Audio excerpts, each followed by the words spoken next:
रात में पर्णशाला के अंदर विश्राम कर लेने के बाद प्रातःकाल प्रजापालक राजा दिलीप ने वशिष्ठ जी की नव प्रसूता उस नंदिनी गौ को वन में चराने के लिए बंधन से खोल दिया, जिसकी पूजा रानी सुदक्षिणा ने चंदन एवं माला से कर दी थी और दूध पी चुकने के बाद जिसका बछड़ा बांध दिया गया था। पतिव्रताओं में अग्रगण्य दिलीप की पत्नी सुदक्षिणा ने नंदिनी के खुरों के रखने से पवित्र धूलि वाले मार्ग का उसी प्रकार अनुगमन किया जैसे मनुस्मृति श्रुति का अनुगमन करती है। दयालु राजा दिलीप सुकुमारी सुदक्षिणा एवं नौकरों को वापस लौटाकर दूध भरे स्तनों के भार से धीरे धीरे चलने वाली नंदिनी की सेवा स्वयं करने लगे। राजा नंदिनी के इच्छानुसार रुकने पर रुकते थे, चलने पर चलते थे, बैठने पर बैठते थे, पानी पीने पर पानी पीते थे। इस प्रकार उन्होंने छाया की भांति उस नंदिनी का अनुसरण किया।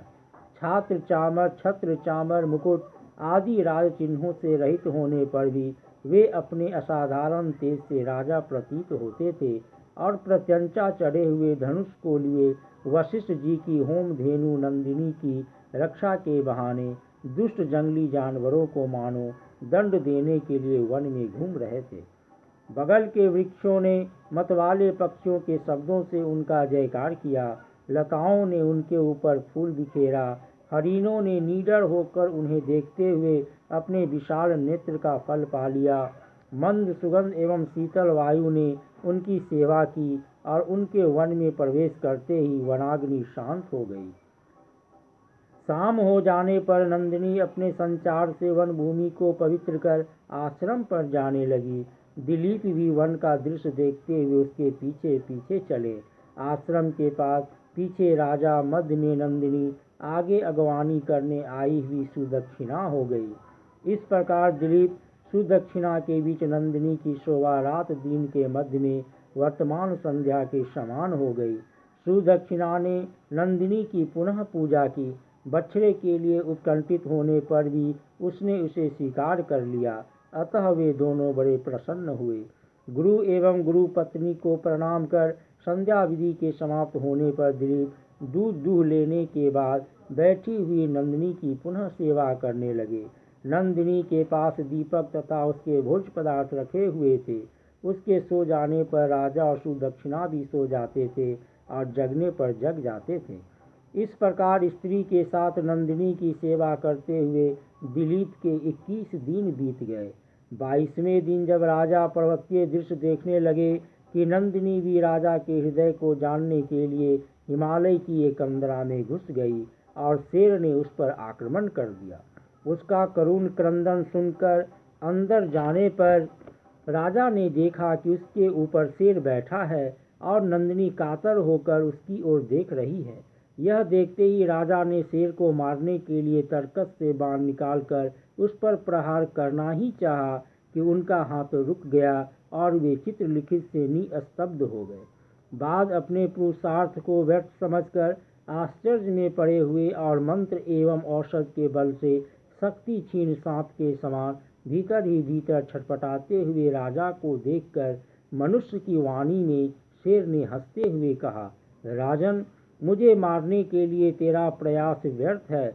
मैं भगवान शंकर का सेवक हूँ जो तुम्हारे भी मान्य है। एक बार जंगली हाथियों ने इन देवदारू वृक्षों के वलकल को खुजली शांत करने के अपने कपोल स्थल की रगड़ से छुड़ा दिया था, जिसे देखकर पार्वती जी को बड़ा ही दुख हुआ, क्योंकि उन्होंने इन्हें अपने पुत्र के समान पाला था। उसी समय से शिव जी ने मुझे इसकी रखवाली के लिए नियुक्त कर आदेश दिया कि जो जंतु तुम्हारे समीप आ जाए उसे खाकर तुम अपना निर्वाह करना, अतः मैं इसे खाऊंगा। तुम लाज छोड़कर लौट जाओ। तुमने गुरु भक्ति का प्रदर्शन कर दिया। जो कार्य अशक्य है उसमें किसी का दोष नहीं।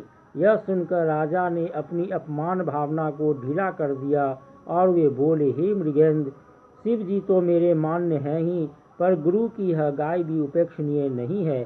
इसका छोटा बछड़ा दूध पीने के लिए उत्सुक होगा, अतः मुझे आप खाकर अपनी क्षुधा निवृत्ति कीजिए और इसे छोड़ दीजिए। यह सुनकर वह शेर मुस्कुराकर दिलीप से पुनः कहा, राजन, तुम मेरे विचार से बड़े विवेक शून्य मालूम पड़ते हो, क्योंकि एक क्षुद्र गौ के लिए इतना बड़ा साम्राज्य, नई अवस्था एवं सुंदर शरीर का त्याग करना चाहते हो। तुम्हारी कृपा से एक नंदिनी मात्र का कल्याण होगा। यदि तुम जीते रहोगे तो अनेक प्रजाओं का पिता के समान निरंतर पालन करते रहोगे। यदि गुरु से डरते हो तो अधिक दूध देने वाली अनेक गौओं को देकर उनका क्रोध शांत कर सकते हो। अतः अपने शरीर का त्याग न करो, इस पार्थिव स्वर्ग का भोग भोगो।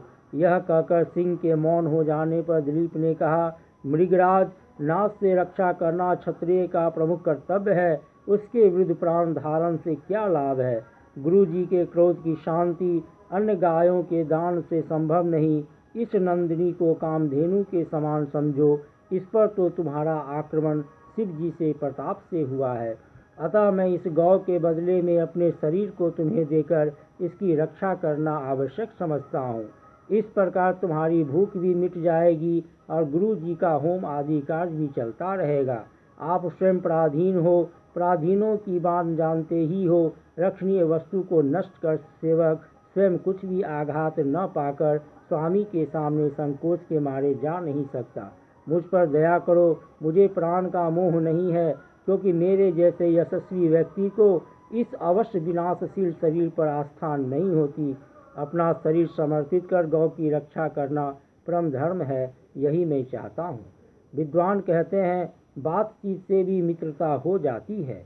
इस प्रकार हम दोनों की मित्रता हो चुकी, अतः मित्र होकर तुम मेरी प्रार्थना भंग न करो। यह सुन शेर के शिकार कर लेने के बाद राजा का बाहु स्तंभन शिथिल हो गया। उन्होंने अस्त्र त्याग कर अपने शरीर को मांसपिंड के समान शेर के सामने भेंट कर दिया। नीचे मुख किए सिंह के भयंकर आक्रमण की प्रतीक्षा करते हुए दिलीप के ऊपर आकाश से पुष्पों की वर्षा होने लगी और नंदिनी बोल उठी, पुत्र उठो। नंदिनी के इस अमृतमय वचन को सुनकर उठने पर राजा ने केवल दयालु माता के समान नंदिनी को देखा, पर शेर को नहीं। इससे उनको बड़ा आश्चर्य हुआ। तब उस विस्मयापन राजा से नंदिनी ने कहा, वत्स, ऋषि के प्रभाव से मेरा यमराज भी कुछ नहीं कर सकते हैं, तो दूसरे जंतुओं की क्या बात है। मैंने तो माया से शेर बनाकर तुम्हारी परीक्षा की है। तेरी गुरु भक्ति और जीव दया से मैं प्रसन्न हूँ। वर मांगो, क्या चाहते हो। मुझे केवल दूध देने वाली गौ न समझो, अपितु प्रसन्न कामधेनु समझो।